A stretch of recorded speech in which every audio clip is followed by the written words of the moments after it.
In this tutorial, I'm going to show you how to disable two-factor authentication on Shopify.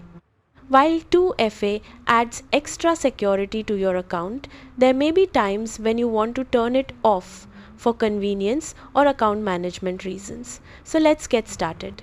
First, open your browser and head over to the Shopify website.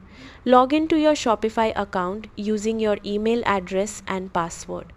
Once you're inside your Shopify dashboard, click on your profile icon or initials in the top corner of the screen. From the drop-down menu, select Manage Account. Next, go to the Security section. This is where Shopify manages your account protection and authentication settings. Inside the security settings, locate your two-step authentication or 2FA settings. Here you'll see the option to remove or disable your current authentication method.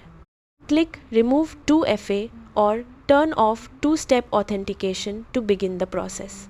Shopify will ask you to confirm your identity by entering your password and possibly a verification code from your Authenticator app before making the change. After confirming the request, Shopify will disable two-factor authentication for your account. Keep in mind that removing 2FA reduces your account security, so it's important to use a strong password and consider re-enabling two-step verification in the future if needed. And that's it. You've successfully disabled two-factor authentication on Shopify. Thanks for watching.